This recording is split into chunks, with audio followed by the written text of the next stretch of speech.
Welcome to episode 6 of A Diary of a Wayshower, and thank you for continuing to listen. I truly appreciate it, and I would appreciate if you could like or leave a comment for me. It would encourage me to keep going. And also, I now have my Buy Me a Coffee link, so any help and support you could give me by buying me a coffee or a cocktail or a cup of tea would help me, of course, maintain the subscriptions I have to subscribe to be able to get an RSS feed and to put this out into the public domain. I truly appreciate it. There's a link underneath the episode and links on my YouTube channel as well. So, in my last episode, it was very deep, wasn't it? And raw, to be honest, and something I wanted to release regarding the the things that happened to me. And if you haven't listened to those episodes, then this episode will make more sense if you listen to the others first, because it's like I'm doing this in chronological order. I'm trying to document a journey that I'm going on as such. So last week I announced that my husband was swapped out for a clone, which he was, and that clone has no soul and no heart, and is I presume has come through a cloning facility of some sorts.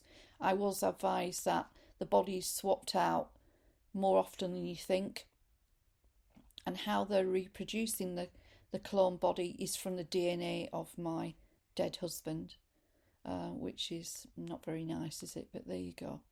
And that the consciousness of that clone is being controlled, and there's probably a very dark agenda behind it.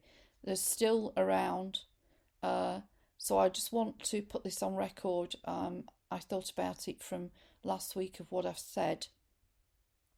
I'll put this on record that when that clone is defunct, has no job to do anymore, they normally suicide the clone as well, or they create a scenario where that clone dies or whatever. They've got to be very careful, because if that body was to be examined in a normal environment like a hospital, whatever, with normal doctors and nurses and GPs, they may find something odd about them. And it does explain the aversion he had, the clone, to going to the doctors after 2022. He never even went for his yearly checkup after he had his operation. I thought that was very, very strange. He was called back for a checkup and he didn't take it.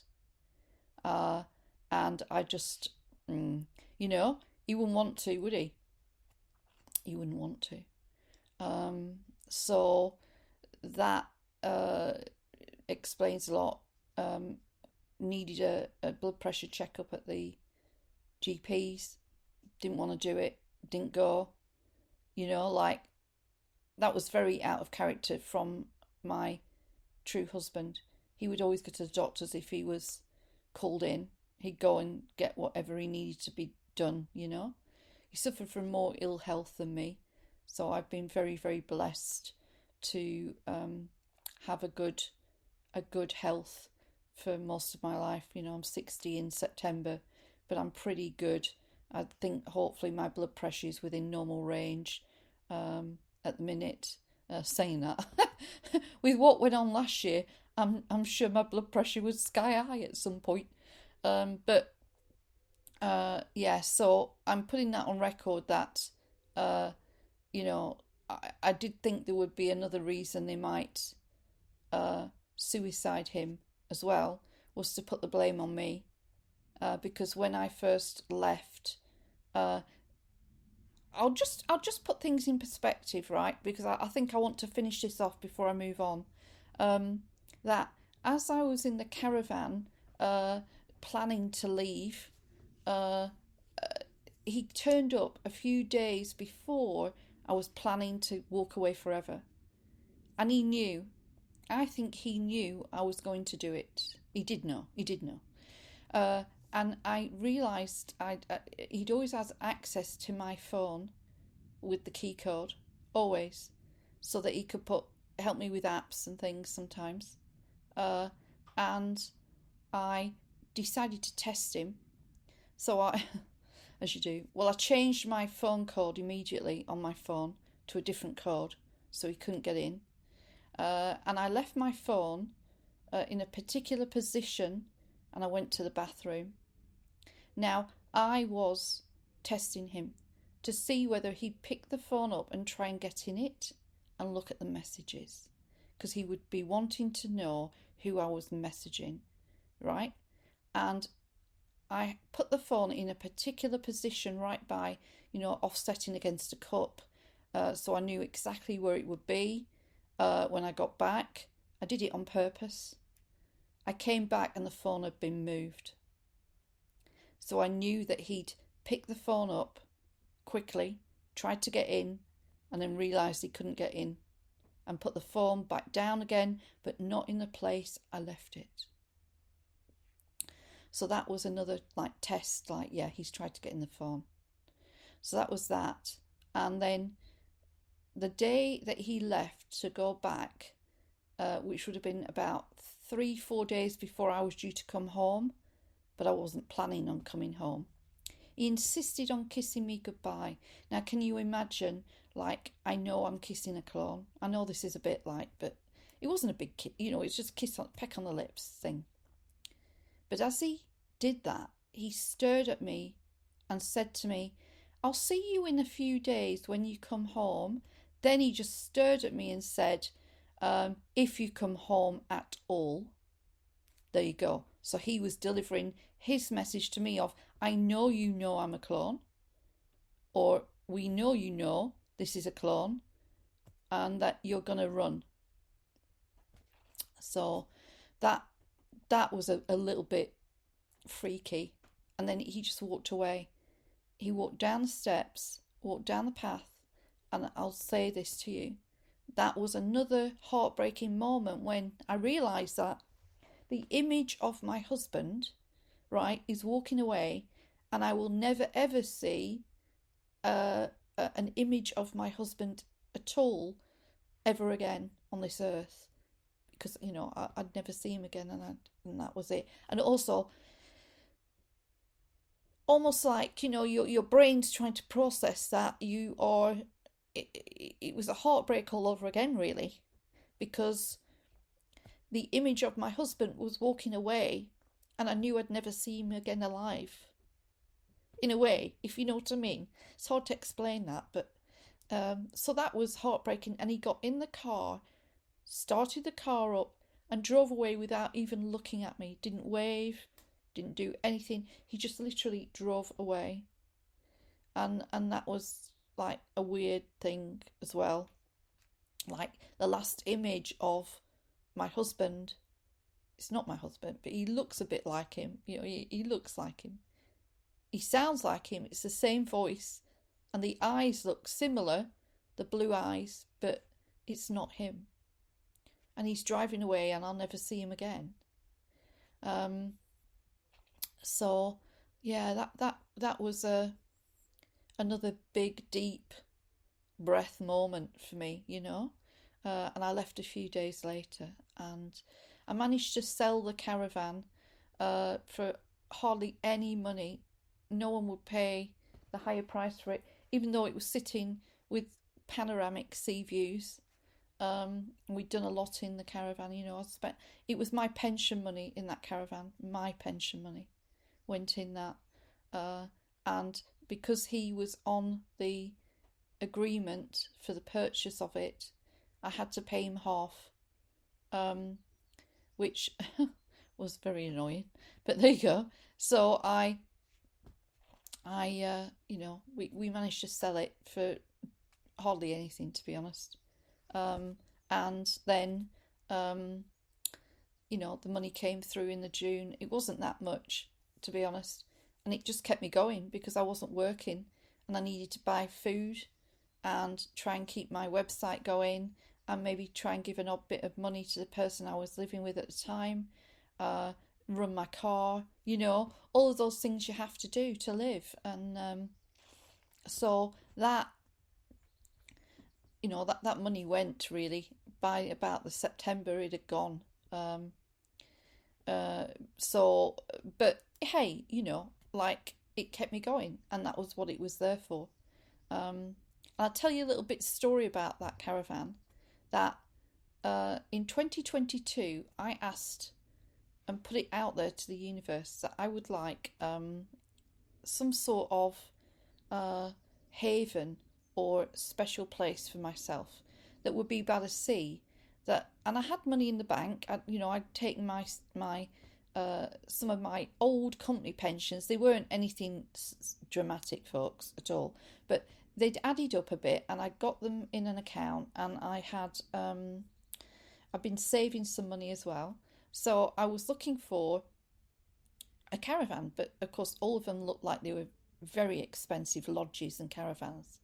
And I found, oh, and so deep in meditation one day, because deep in meditation, Sanat Kumara, who is one of the leaders of the Great White Brotherhood, is one like a Kumara, which is sort of linked to Lord Sananda, which is the higher self of Yeshua.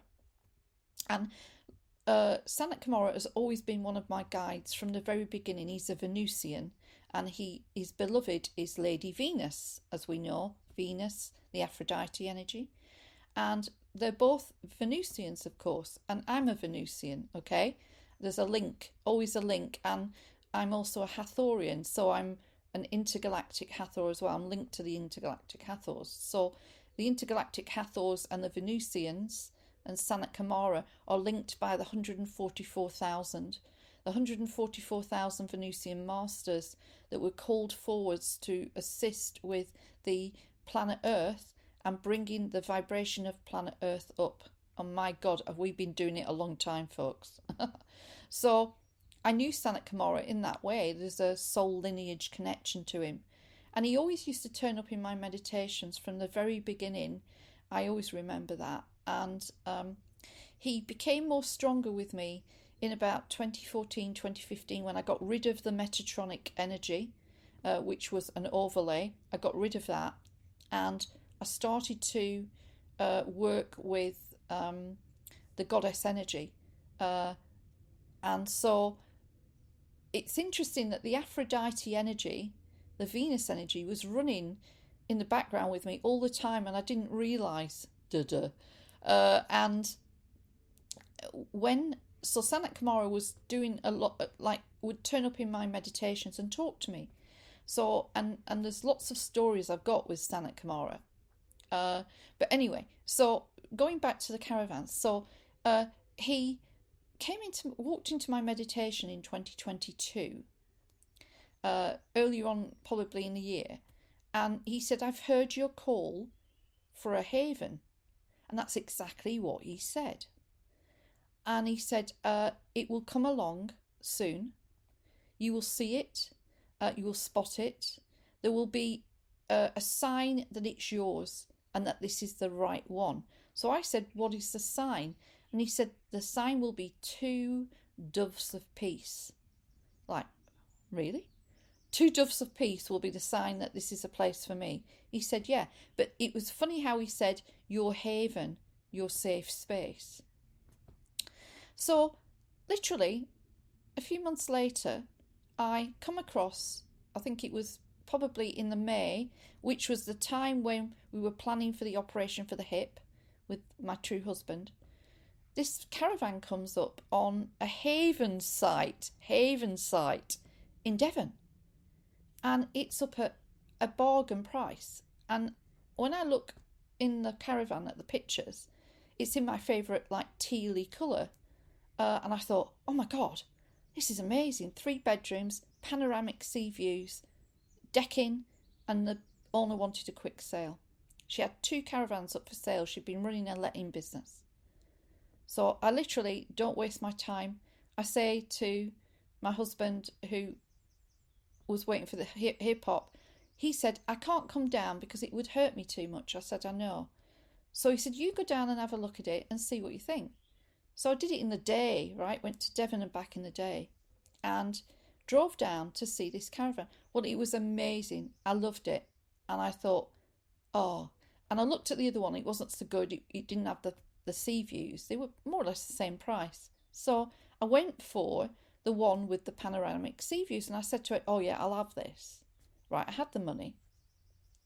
So what's interesting is I go back to home and report like, oh, this caravan's amazing and da da da da da. And I remember him saying to me something like, well, it's yours, isn't it? It'll be your thing, because that's not really my thing. That's what he said.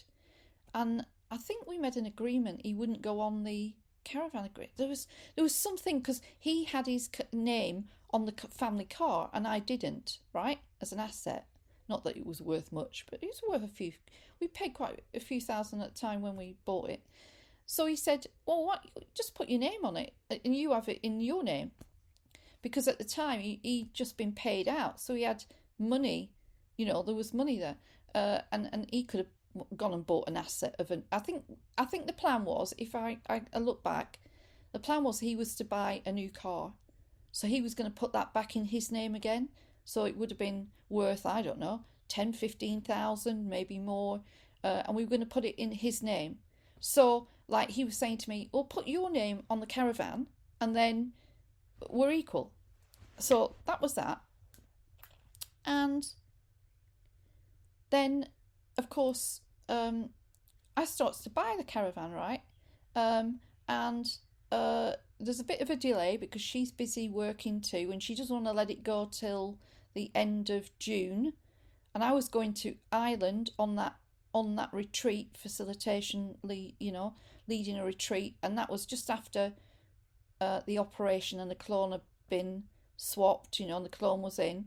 So it was all planned to sign at the end of June. Of course, my husband had gone, the real husband, who agreed that that caravan could go in my name, right? Because he was going to buy a car and the new car would be in his name. That was the deal. So I gets to going down to the caravan to sign the agreement, and the clone wants to come with me, of course. Yeah, come. So we go down, and then when we get there, he completely changes his mind and says to me, oh, I'd like to go on the caravan as co-owner, right? So that was out of character. And I said, oh, I thought we'd agreed that you were going to, oh, no, I'd like to go on. I want to feel it's mine too. That's what he said. So the paperwork had to be changed. And it was done. They changed it and his name went on it. And we both signed. So therefore, he became part legal owner of that. Now, isn't that a thing?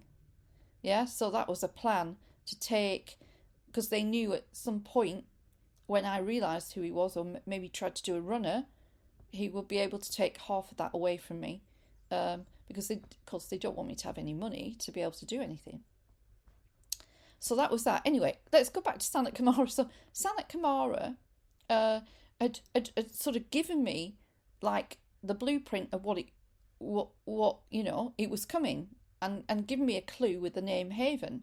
Then when I went home after viewing it that day with the owner, I look up on her Facebook page, and guess what? She's got a picture of two doves on it. Two doves of peace she had on her Facebook page as one of her cover pictures. It just came up when you flick through it. And that was the confirmation. Two doves. He told me two doves. That's the one. Buy it. So that was my confirmation for that. So Sanat Kumara also,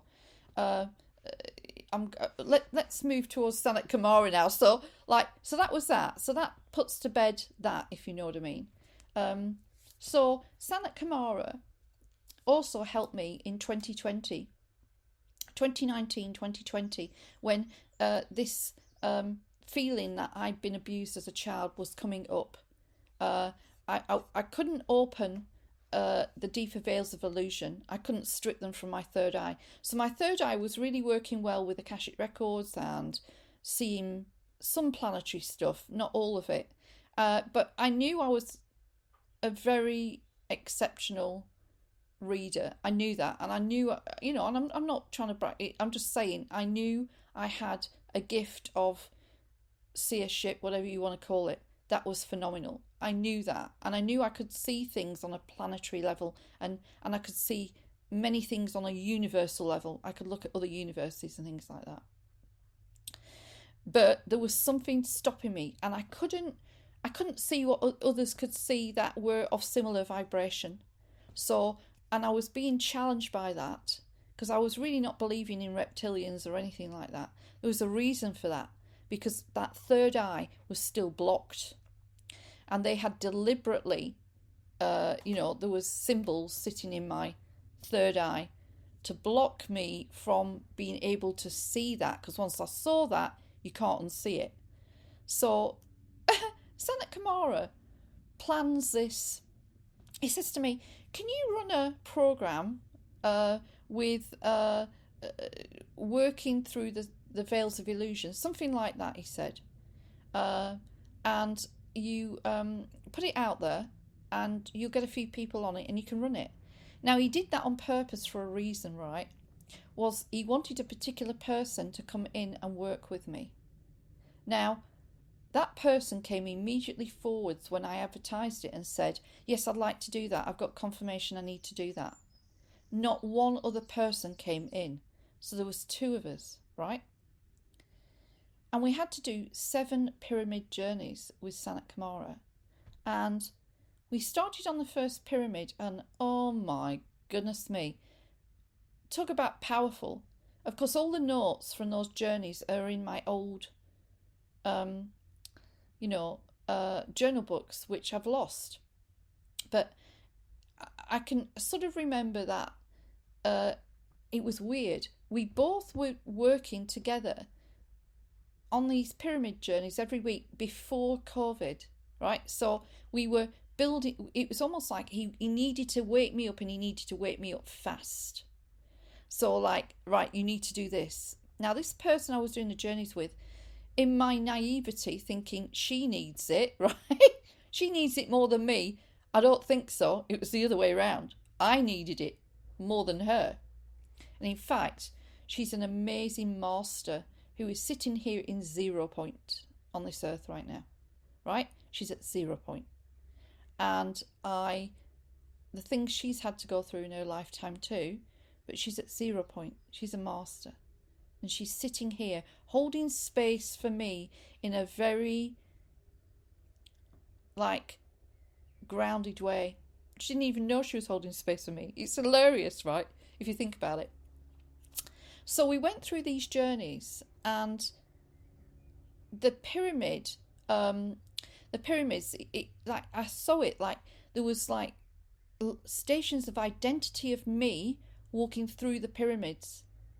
It was phenomenal. Not that I could catch who they were.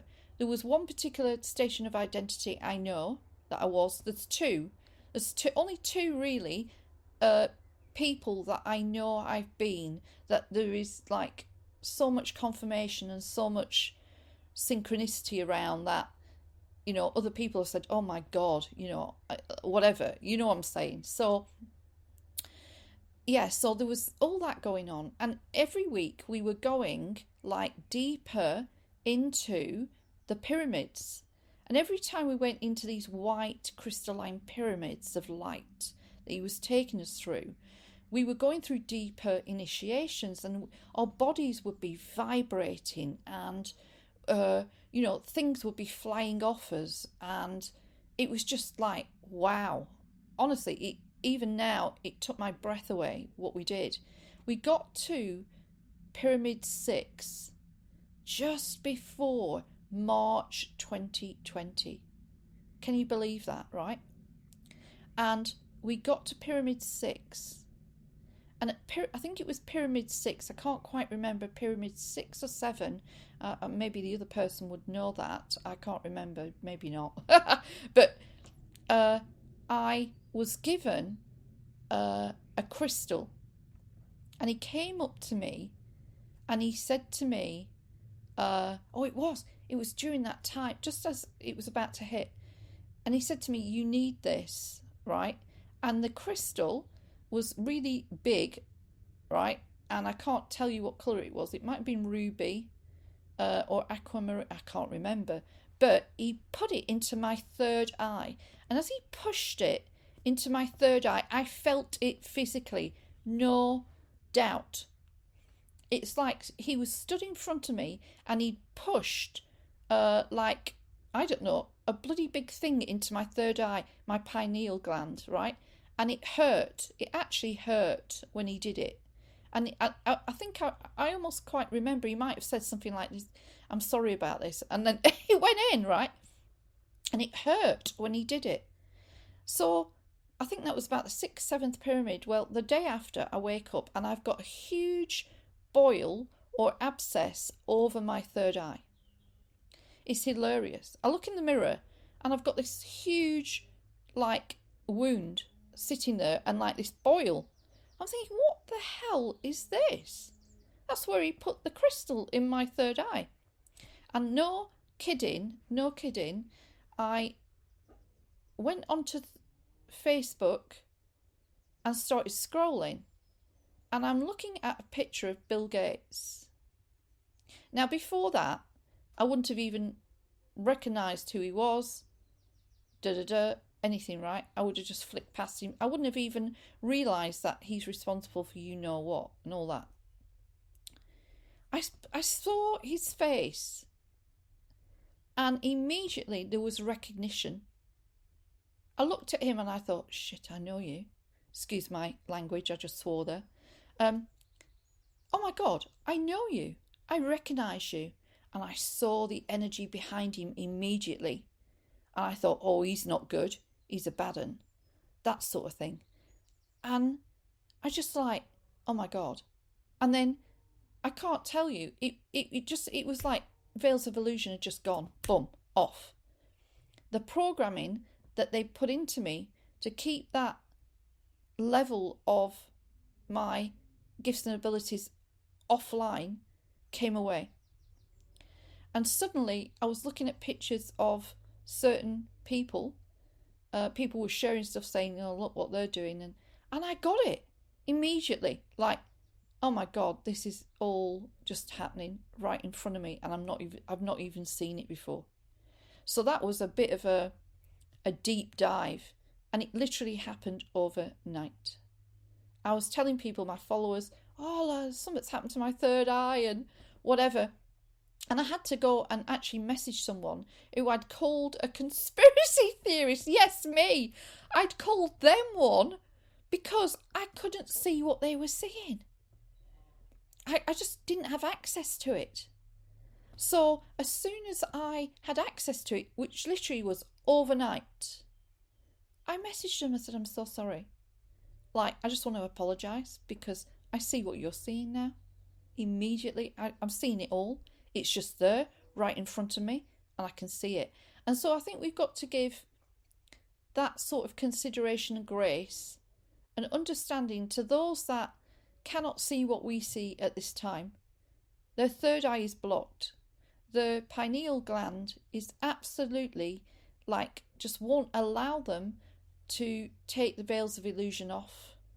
And there's many reasons for that. It is the mass programming that's going on the planet. It's what they're consuming. It could be deliberate in their own family programming, what they've been through, and they don't know they've been through it. There's so many different reasons why someone doesn't see something or can't wake up. So we got to sort of allow that grace to see that they just can't see it. So of course they're going to flick back like I did with that person. And of course they weren't a conspiracy theorist. It was real. All of it was real. Of course it's real. And that is you climbing up in consciousness, going back to where you came from. And evidently my consciousness then increased, uh, because the programming, a layer of programming was taken off. And those 7 journeys were very powerful and deep. And evidently, that was preparing me to then wake up to the reality of that had been programmed, that had been blocked on purpose, that there were symbols sitting in me that were blocking my Christos architecture and embodiment, blocking my embodiment of ascension as a first waver. Now, remember that the first wavers were already sort of surfing the wave nearly, weren't they? And they were, awake for that time. I had to catch up fast, even though I was sort of on, I was, I suppose, coming online in different ways that enabled me to catch up, if you know what I mean. But it was a very deep dive and a very quick catch up, and I've had that ever since. Where I've had downloads where they've said to me, "You're in acceleration. You're being fast tracked. You have to meet your ascension markers. You have to meet certain corridors of time. In the fact of the planetary divine plan for liberation of humanity and the ascension plan, you have to meet certain markers." And I was warned, I don't know if I mentioned this before, I might have done, but last year, just before I left, in about the February or the January of 2024, I had a prolific dream, very intense. I knew it really happened, and I was called up to the high councils of light.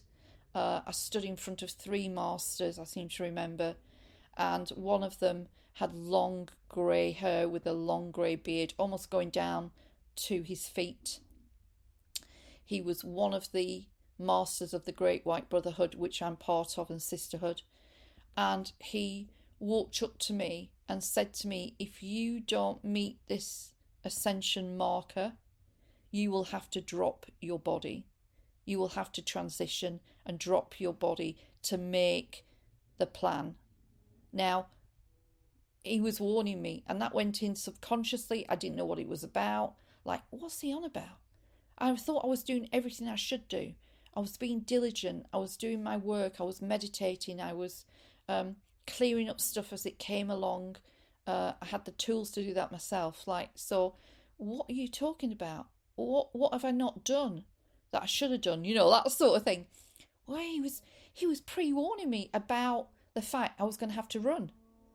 I was going to have to leave, because if I stayed there with that thing, I would have missed, I'd be in trouble anyway, and also I'd still be hooked up a bit. So that was the warning. And so Sanat Kumara preparing me in 2020 for what was to come, and me discovering actually in 2020 fully the horror of what had happened to me.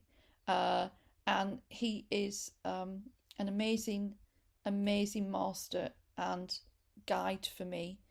He stepped back, I've noticed, a little bit recently. That's because I think his time with me and what he needed to do sort of was coming to an end a little bit. And then Lady Venus actually stepped in more fully. That goddess Hathorian energy stepped in as the, I suppose, Venus energy within me started to rise. And when I had been, I had another incident, and maybe I'll finish this episode with this, because I think it'll fit in with everything else that I've spoken about so far. In 2021, I was hijacked. We're not quite sure how. I have my suspicions. And I was hijacked during almost like a ceremony. And the space was being held by others at the time. But there was something that happened. We can't fully explain it. One day I probably will understand fully. And the councils of light know what happened, and my I Am Presence knows what happened. But literally, I was hijacked, and there was um, a sort of a hijacking of my soul, in the fact that uh, I had an infiltration of artificial intelligence energy that came in. Now, that was horrible, and it came under the masking of a walk-in that I was taking, a walking of a collective of goddesses, and their name was the Astrea Collective, and this was all a plan to hijack me.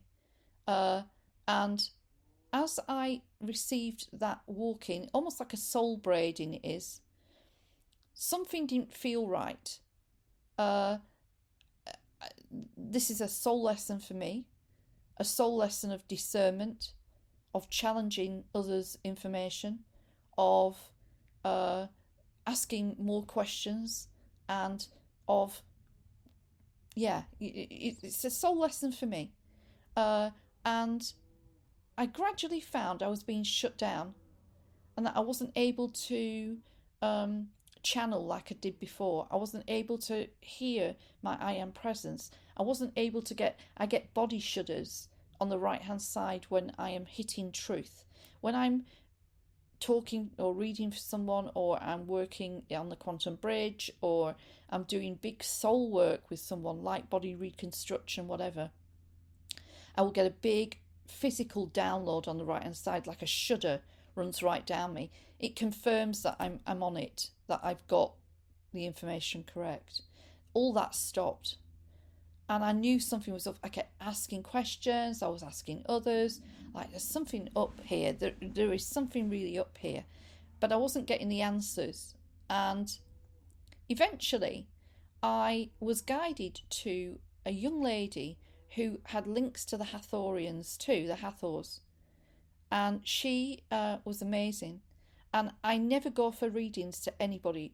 I get it all myself, but I was in trouble. I needed help, and I was guided to her, and she did sort of like what was it, a soul aspect star reading for me or something like that, and it arrived. Guess when? 8/8 on the Lions Gateway in 2022. That this is the same time as the clone had been swapped. Like, my husband had been swapped, so I've got double whammy going on. I have been already hijacked, right? And I don't know it. My husband's been swapped out for a clone. They think they've got me. They think they've got me, folks, right? Never underestimate Lynn's soul. Never underestimate Lynn's soul. So then, I've got to the August. I've got the information, some of the information. So we start to work on that, right? But it actually wasn't really happening. I couldn't get rid of the infiltration, and I couldn't trust anybody at the time. I just couldn't trust anybody. And I had to then just go dig deep and go, do you know what? I'm going to go and do this myself. So I remember going to the Councils of Light, and I went up to the Goddess Council, because there is a Goddess Council. I went up to the Goddess Council and I walked in, and I said, I am in trouble. I am in trouble, and I am surrendering this to you. I don't know what to do. I don't know who to turn to. I don't know who to trust, but I've been hijacked. And there is something attached to me which is almost throttling me and shutting me down. And I don't know what to do. And honestly, I was on my knees. I didn't know what to do. And a goddess stepped out from the table of goddesses and walked towards me.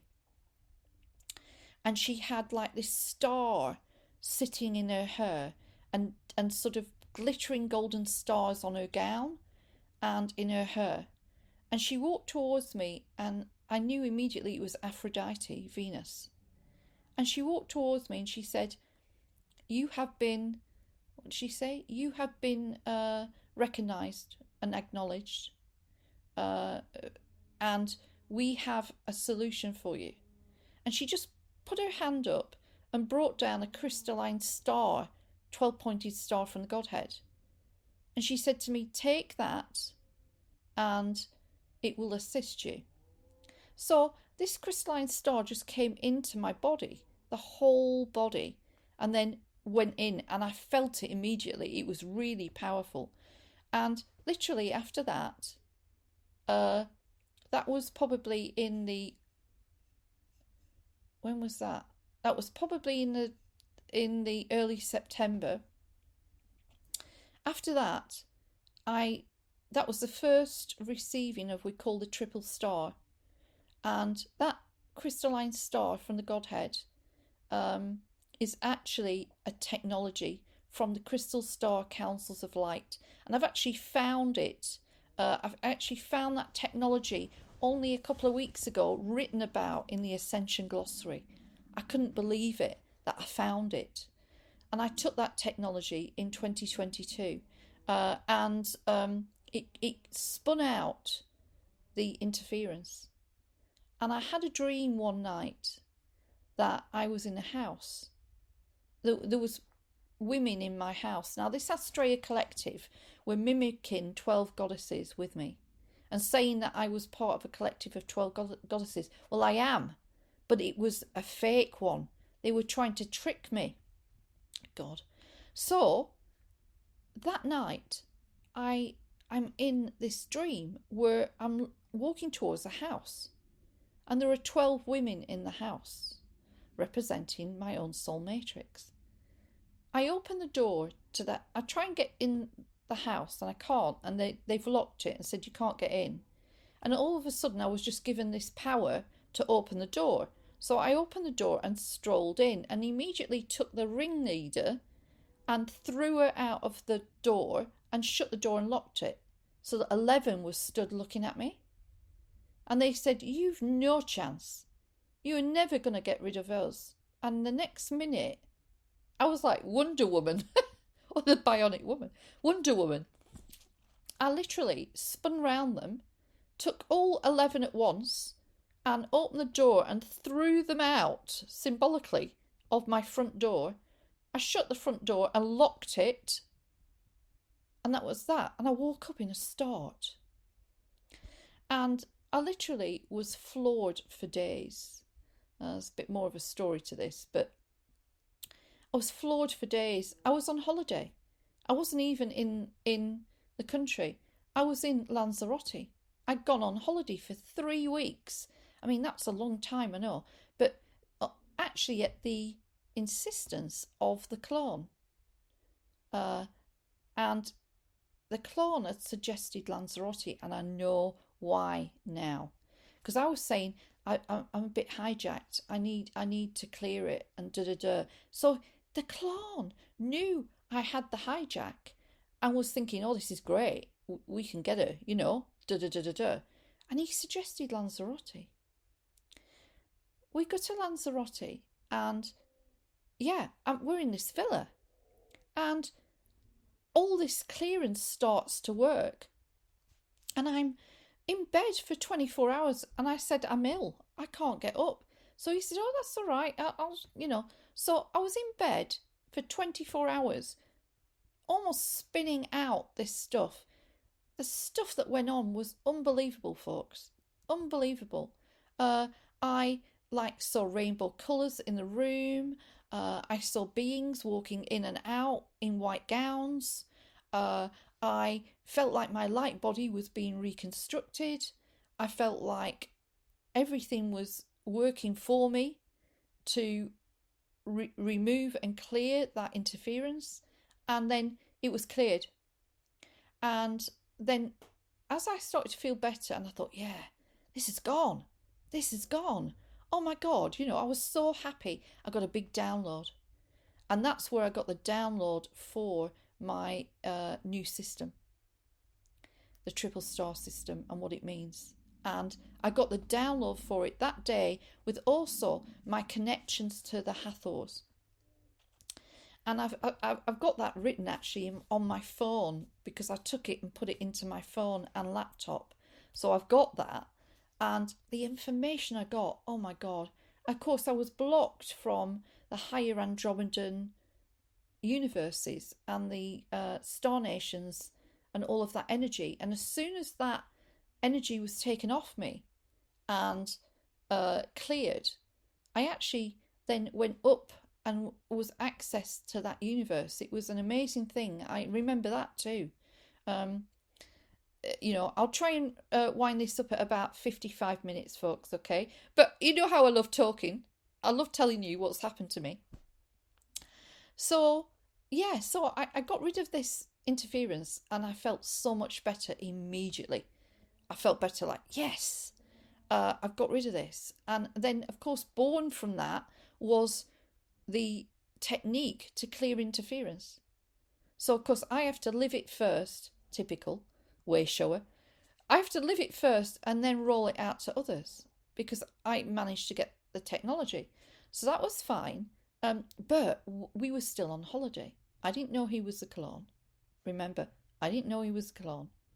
And he suggests that we go to a certain place one day, right? Up in the north of the island. And he'll drive, right? Okay. And I now know that that particular part of the island, there's a portal, and it's a bad portal. It's not a good one. And that I think he was trying to take me to that place so that there might be more chance they could try and hook me up. They couldn't because it was sealed and they wouldn't have been able to do that because I know of what we do now when we clear interference and how we seal it, that they can't come back in. So we were driving to it and my left contact lens cracked in my eye. Now, they're normally soft and they are soft contact lenses. They never do that. And I normally carry contact lenses with me in my handbag always so that I can just replace it because they're disposable.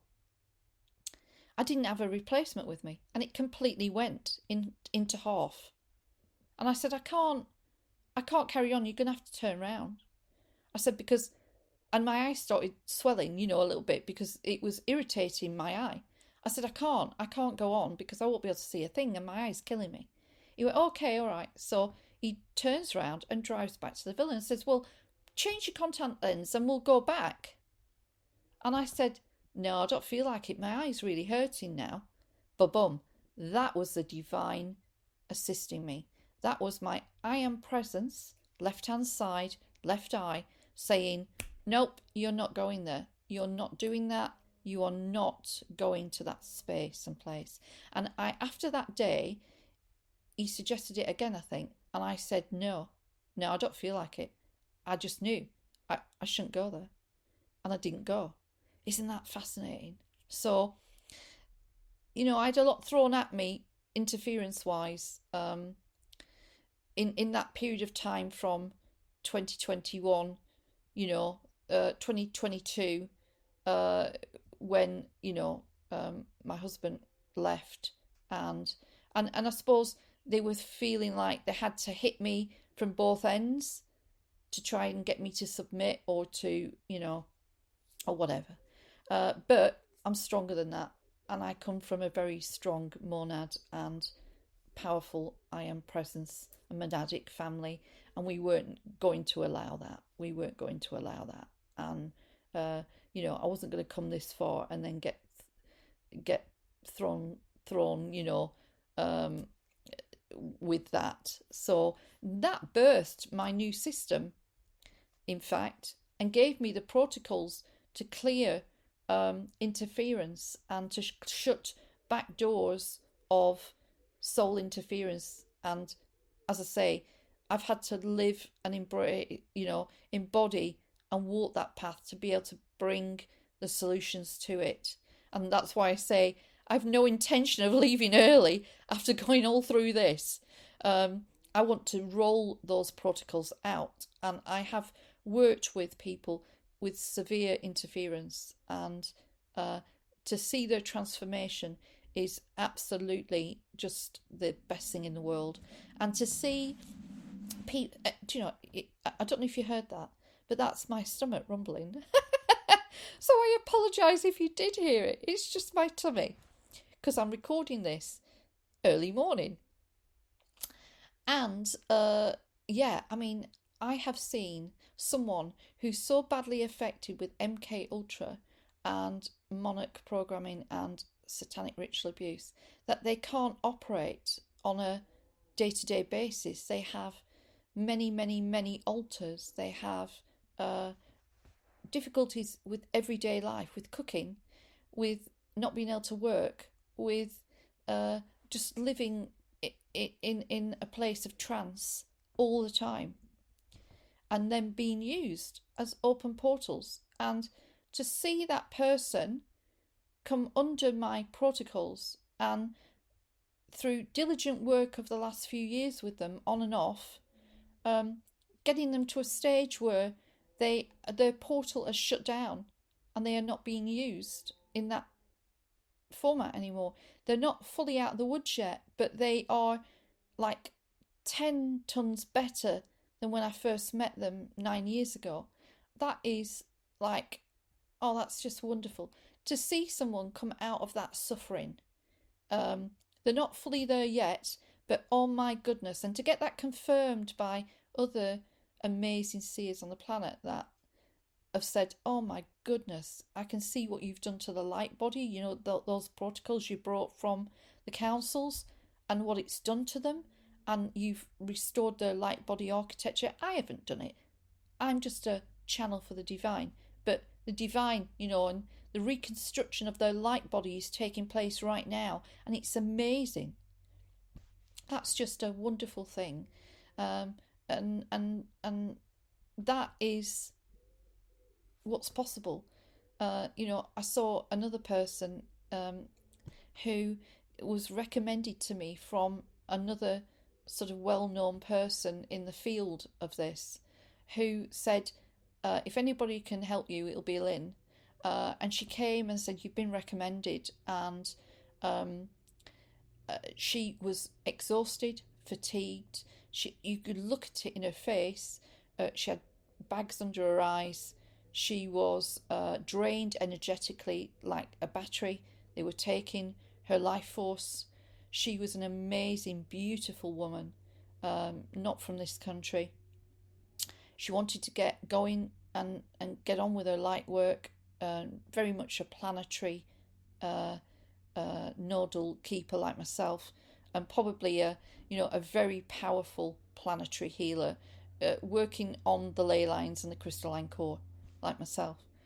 And I was guided to work with her over I think it was 5-6 sessions over gaps of 2 to 3 weeks in between, just to give her the chance for her light body to recalibrate each time, because it was big work. Oh my goodness. We broke some contracts with an Anunnaki. We recovered some soul aspects that were trapped galactically. We cleared a net around her. We gave her divine soul sovereignty. She claimed that. She broke all her contracts. Oh my goodness. At the end, to see her smiling at me, light filled, shining, and saying to me, I feel completely different. I have my energy back. I feel light filled. I am joyful. I am loving life. I know that I am not being used anymore in that way.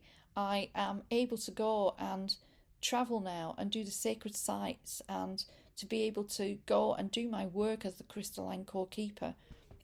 It was just I can't put into words how it feels when you see that person change that much, and you see it energetically happening right in front of you. It's just, it's just amazing, because I know how it feels to live a life of interference, to never ever really be free. You think you're free, but you're not, till you actually do the work to liberate yourself. And oh my goodness, it just, it's just it, and I do that work quite quietly in the background. I have had times where those souls are being used and they've attacked me energetically while I'm working on them, and it's not them doing it, it's the energy behind them doing it. I have actually had some darker aspects of souls come and target me and try and work with me to deliberately like take me off kilter or to I don't know. You know that there'll always be a fight going on that way with that, but nothing will stop me. I keep going. Um, I have those amazing protocols now that will, as I say, help so many. Uh, I'd really like to roll that out with the children. I'd like to put protocols together to assist children that have been abused in a terrible way. I know I've got the protocols for it. I know I have. Um, and I'd love to roll that out at some point in the future. So there's so much to look forwards to. I know this is a bit of everything mixed in, but it's making sense, I hope, with the last few years and what has happened to me. But look, hey, I'm not a victim. I'm not a victim. I am. I came here to do this job. I came in fully knowing that it would be extremely hard and difficult to do this. I mean, in my human form, I sometimes look up at them and go, really? Really? Did I have to go through all of this? And I do say jokingly to them, because humour is a great thing to get us through these times, is look, I'm taking a holiday in between incarnations, thank you very much. I'm going on a tropical planet, I'm going to put my feet up, and I'm going to have a few thousand years of rest. Because I think I like it actually, and I deserve it. I'm always joking with them. But Sanat Kumara, as I say, has always been in the background with me, probably always will be, with Lady Venus and the Great White Brotherhood, who are just amazing and are actually bringing the light technology for New Earth. And yeah, it's just, there is so much to look forward to. There is so much happening now on a really positive level. And thank you for staying with me to this point. And thank you so much for listening. And if you feel like supporting me, I would appreciate it on Buy Me a Coffee, the link below, or as I say, or a cocktail, or a light, shall I say, a light cocktail, light filled cocktail, or a cup of tea. And it helps towards me being able to continue and to try and spend some time working on new protocols. And you know, if you feel drawn to work with me, I'm here. I'm here. I'm here, and you know, I offer training in Quantum Bridge as well for those healers that feel they want to learn these protocols. You know, as I say, I've walked this path to be able to birth them, and they are not mine. They are the divines. They are the divines. They are the divines' protocols. They just come through me. That's all. But yeah, I would love it. And thank you for listening. And lots of love. And till next time. Okay.